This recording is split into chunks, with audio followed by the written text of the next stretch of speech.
Napoleon Bonaparte को तारीख में एक जालिम और जाबर फौजी जनरल के तौर पर जाना जाता है। 1796 में यह कोर्सिका के शहर जासूइयों में पैदा हुआ। इसने बाज मौकों पर अपनी दाद दिखाने के लिए औरतों और बच्चों को भी बेदर्दी से कत्ल कर दिया। इसकी पैदाइश से 15 माह कबल ही कोर्सिका फ्रांस की सरहदों में शामिल हुआ था। अपनी जवानी में नेपोलियन पर कोर्सिका कौमियत परस्ती का जज्बा तारी था और नेपोलियन को फ्रांस में अस्करी अदारों में भेजा गया, जहां इसने 16 साल की उम्र में ग्रेजुएशन की और फ्रांसीसी फौज में सेकंड लेफ्टिनेंट का ओहदा भी पा ली।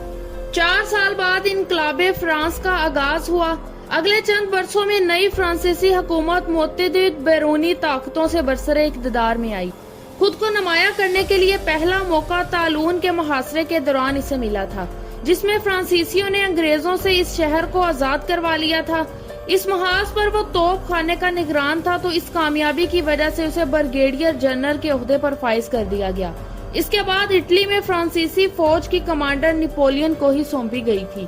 वहां इसने 2 साल शानदार फतूहात हासिल की और इन्हीं फतूहात की वजह से इसे फ्रांसीसी फौज का कमांडर भी बना दिया गया था। इसने इटली और ऑस्ट्रिया समेत बड़ी बड़ी ताकतों को घुटने टेकने पर मजबूर कर दिया।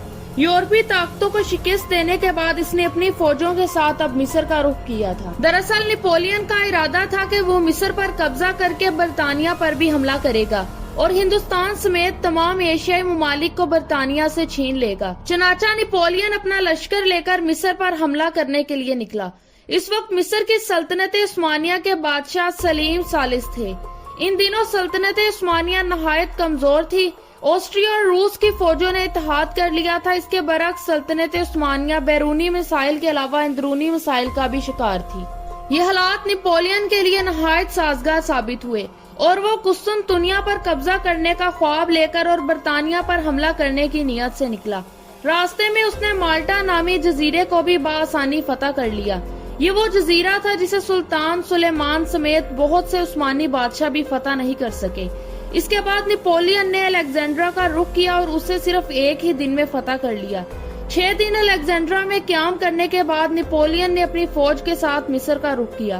अरब के दुश्वार गुजार रास्तों से गुजरते हुए ये मिस्र के शहर कायरा में पहुंचे। जब वो मिस्र में पहुंचा तो वहां के लोगों ने इसे रोकने की बहुत कोशिश की, मगर नेपोलियन इनकी सोच से भी कई गुना ज्यादा ताकतवर साबित हुआ।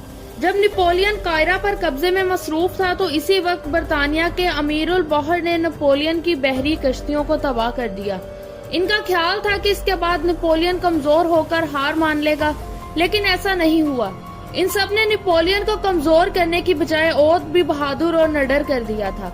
अब उसके पास मिस्र में क्याम करने के अलावा और कोई चारा नहीं था।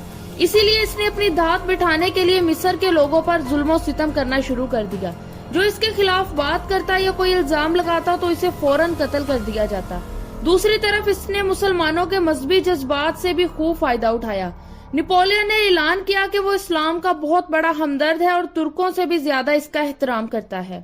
नेपोलियन ने अपने मकसद के तहत कायरो के बुजुर्गों से एक फतवा भी जारी करवाया। इस फतवे में हजारों लोगों के कातिल नेपोलियन को सबका हमदर्द और सच्चा खैरख्वाह और मिस्र का जायज सुल्तान करार दे दिया गया। इन सब साजिशों के बावजूद वो अवामी पजीराई हासिल करने में नाकाम रहा। अब मुसलमानों ने नेपोलियन के खिलाफ जंग शुरू कर दी और चुन चुनकर फ्रांसीसियों को मारना शुरू कर दिया। नेपोलियन को जब ये खबर मिली तो वो आग बगोला हो गया और इसने लोगों का कत्लेआम शुरू कर दिया। इसने बच्चों और औरतों का भी खून बहाना शुरू कर दिया और इनके घरों को भी आग लगा दी। ये बात याद रहे कि ये सब सल्तनत उस्मानिया में हो रहा था। इन सब के बाद सल्तनत अब बहुत कमजोर हो गई थी। ये उस वक्त की बात है जब हिंदुस्तान पर अंग्रेजों ने जुल्म सितम की इंतहा कर दी थी। इस आखिरी वक्त में टीपू सुल्तान ही अंग्रेजों के सामने डट कर खड़ा हुआ था। अंग्रेजों का ख्याल था कि टीपू सुल्तान और नेपोलियन के खिलाफ जंग चल रही है। यहाँ अंग्रेजों ने एक चाल चली।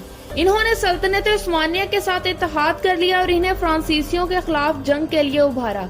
सुल्तान सलीम सालिस ने इनकी ये पेशकश कबूल कर ली और अंग्रेजों की मदद से फ्रांसीसियों पर हमला कर दिया। लेकिन फ्रांसीसियों ने इन दोनों फौज को बुरी तरह शिकस्त देकर गुलाम बना लिया।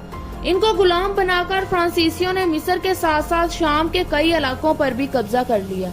जब ये सब कुछ चल रहा था तो नेपोलियन को कुछ सियासी काम की वजह से फ्रांस वापस जाना पड़ा। दूसरी तरफ सल्तनत उस्मानिया ने अंग्रेजों के साथ मिलकर मिस्र पर दोबारा कब्जा कर लिया। کچھ عرصے کے بعد ایک معاہدے کے تحت نپولین نے بھی سلطنت عثمانیہ کی حکومت کو تسلیم کر لیا۔ فرانس واپسی پر اسے پتا چلا کہ مصر میں ناکامی کے بعد عوام اٹلی میں بھی اس کی کامیابیوں کو ابھی بھولی نہیں ہے، اور عوام کے اسی بھروسے کی وجہ سے اس نے اگلے سال فوجی انقلاب میں حصہ لیا اور فرانس میں مارشل لا نافذ کر دیا، اور خود نپولین اول کے نام سے فرانس کا حاکم بن گیا اور اپنے مخالفین کے ساتھ جنگ کر کے انہیں کچل دیا۔ جلد ہی اس نے آئین کو چند ترامیم کے ساتھ نافذ کر دیا اور نپولین نے اس آئین کو نپولین کوڈ کا نام دے دیا۔ چونکہ یہ آئین پرانے آئین کی طرح ہی تھا، لہٰذا عوام نے اسے جلد ہی تسلیم کر لیا۔ آپ کو یہ جان کر حیرانگی ہوگی کہ فرانس کا حالیہ آئین بھی نپولین کے آئین سے خاصا ملتا جلتا ہے۔ وقت کی کروٹ دیکھیے کہ ایک ایسا شخص جو فرانسیسی بھی نہیں تھا، اپنی محنت اور بہادری کی وجہ سے آج وہ فرانس کا حاکم بن گیا۔ آج کی دلچسپ ویڈیو بس یہیں تک۔ امید ہے آپ کو ویڈیو ضرور پسند آئی ہوگی۔ ویڈیو اچھی لگے تو اسے لائک اور شیئر کریں، اور اسی طرح کی انفارمیٹو ویڈیوز دیکھنے کے لیے ہمارے چینل کو سبسکرائب کر کے بیل آئیکن کو بھی ضرور پریس کر دیں، تاکہ ہماری ہر نئی آنے والی ویڈیوز کا نوٹیفیکیشن سب سے پہلے آپ تک پہنچ جائے۔